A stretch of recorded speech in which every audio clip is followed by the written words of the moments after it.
আসসালামু আলাইকুম সবাইকে, কেমন আছেন সবাই? আশা করি সবাই ভালো আছেন। এটা হচ্ছে 12 তারিখ সন্ধ্যার একটু ক্লিপ। আমার সারাদিন কোনো ভিডিও করা হয় নাই। 12 তারিখ আমার বার্থডে ছিল। তো সন্ধ্যাবেলা হঠাৎ করে আমি ফ্রিজ খুলতে যাইতেছিলাম, আমার ছোট যে আমার পিছন থেকে ডাইকা বলতেছে কি আব্বা আপনারে ডাক। পরে আব্বার রুমে যাওয়ার পর বাচ্চাদের নিয়ে ও কেক নিয়ে আসছে, পরে ওরা আমার হ্যাপি বার্থডে বলে উইশ করলো। দিনের বেলায় সবাই উইশ করছিল, আর বাচ্চারা তো সারাদিনে 3-4 বার উইশ করে ফেলছে। সারাদিন যেহেতু কোনো ভিডিও করি নেই, রাত্রেও করার ইচ্ছা ছিল না, তবে এই ভিডিওগুলো আমার ছোট যা করে দিছে। তারপরে তো সবাই মিলে আমরা কেক খাইলাম, কেকটা অনেক বেশি মজা ছিল।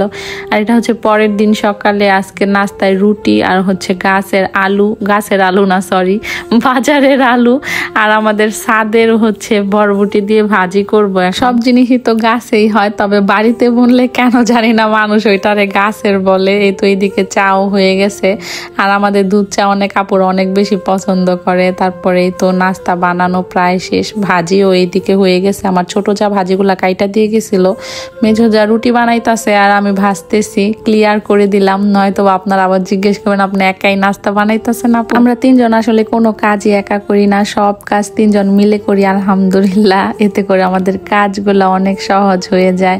তারপরে তো নাস্তা বানানোর পর ছাদে আসলাম, কাপড় ধুইছিলাম রোদ দিতে। ভাবলাম গাছেও একটু পানি দেবো, তবে গাছে আর পানি দিতে হয় নাই কয়েকদিন, যেহেতু অনেক বৃষ্টি হয়েছে। যদিও কালকেও রোদ উঠছিল, তবে কালকে আবার আব্বা ছাদে আসছিল। এই দেখেন 8টা 10 বাজে, এখন আমাদের সব কাজ শেষ। সকালের কাজ শেষ, প্লাস আমার কাপড় চোপড়ও ধোয়া শেষ।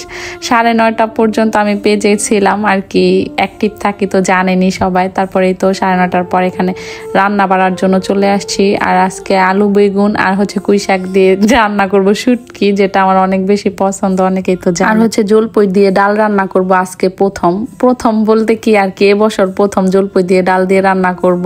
তারপরে তো মুরগির মাংস ভিজাইছে, মুরগির মাংস ভুনা করব। আর এই মাছগুলা ভাজবো, ভেন্ডি ভাজি করব। তারপরে আবার ইলিশ মাছের মাথা দিয়ে যে কি পাতা যেন বলে, আমার শাশুড়ি আনছিল, ওইগুলা রান্না করব। মার জন্য সাজনা শাক রান্না করবো। আজকে অনেকগুলো আইটেম রান্না করতে হবে, প্রায় 7 আইটেম রান্না করছি আজকে। এরপরে এই চিপস আলা মাঝে মাঝে আসে আমাদের এদিকে দিয়ে যায় এক এক কিছু। তো আমরা বলতেছিলাম যে আপনার মোয়াও দেয় না, এরকম খোলা রাখেন, কিভাবে বানান? পরে উনি আমাদের বললো যে এইভাবে বানায়। তারপরে তো রান্না বাড়া সব শেষ, দেখেন কতগুলো আইটেম রান্না করছি। আর শাকটা যখন রান্না করছি তখনই মা বাচ্চাদের নিয়ে খেয়ে ফেলছে, এর জন্য নাই। এখানে 6টা আইটেম আছে, আর শাক নিয়ে 7টা ছিল। শাক খাওয়া শেষ অলরেডি। এখন অনেক আপুরা কমেন্ট করবে, আপু আপনারা এত কিছু খান কিভাবে? আবার কিছু আপুরা বলবে, আপু এত কম তরকারি কিভাবে হবে? এত মানুষ আপনার আইটেম বেশি হলে আসলে কম হইলেও হয়ে যায়, তারপরে এগুলো আবার থেকে যাবে। তারপরে তো সামিউন আবার টিফিন খাইতে আসছিল। নায়েল আর আয়ান যে চিপস কিনছিল ওইগুলা খাইতেছে, সামিউন এখানে ভাত খাইতেছে। আমি আয়ান রে বললাম কি এখন এই টাইমে চিপস খাইলে পরে ভাত খাইতে পারবা না। আমি এই কথা বললাতে আবার ওরাই দিছে, বলছে যে তাহলে এখন খাবো না, পরে খাবো না। দেখছেন এই কথা বলছি দেখে নায়েল আবার লাইক দেয়, কি বুঝে ও অনেক বেশি পাক না। তারপরে তো আব্বা কেন জানি ভাতই খাইতে পারে না কয়েকদিন ধরে। দুপুরেও বলতেছে যে ভাকা হইলে খাইতে পারতো দুগা। তারপরে তো কুকারে ভাকা দিয়ে দিছিলাম আব্বার জন্য। এত কিছু রান্না করছি, আব্বা কিছুই খাইবো না বলছে, খালি একটুখানি শুটকি দাও অল্প দিছিলাম। তারপরে আবার উঠাইয়া রাইখা দিছে পরে। তারপর ভর্তাগুলা দিয়ে খাওয়া শেষ। তো আব্বা কোনো তরকারি খাইতে চায় না, আর এখন তো শরীরই ভালো লাগে না, এখন তো কিছুই খাইতে চায় না। তারপরে তো মা আবার মামির সাথে গিয়ে যে শাক নিয়ে আসছিল, জন্য মা বললো কি মাছ ভাজা শাক আর শুটকি দিয়ে আসতে মামিরে, আমি আবার দিতে গেছি। দুপুরে খাওয়া দাওয়ার পর ঘুমাইছিলাম, ঘুম থেকে উঠে হঠাৎ মনে হচ্ছে আল্লাহ সকালে নামি ছাদে কাপড় দিয়ে নিয়ে আসি। তো কাপড় নিতে আইসা আবার একটু পানি দিয়ে দিলাম গাছে। তারপর নিচে আসছিলাম, আইসা দেখে আমার শাশুড়ি এখানে চাল ব্লেন্ডার করে রাখছিল সইরা বানানোর জন্য। আমার ছোট যা আবার ভর্তা করতেছিল। আয়ান ওর আম্মুর সাথে বাজারে গেছিল, তো আমার জন্য আবার গিফট নিয়ে আসছে। বড় আম্মু লেখাও নাকি বাজারে গিয়ে ওর মারে বলতেছিল আমি গিফট না নিয়ে যাবো না, বড় আম্মির জন্য গিফট নিয়ে। পরে ও আমার জন্য 2টা কফি গ্লাস নিয়ে আসছে। তো সামিউন বলতেছিল কি আম্মি একটা তোমার একটা আমার। আমি আবার বলতেছিলাম যে না একটা তোমার বাবার আর একটা আমার, এর জন্য আবার রাগ করছে। পরে বললাম না সমস্যা নাই, তোমারই একটা আর একটা আমার।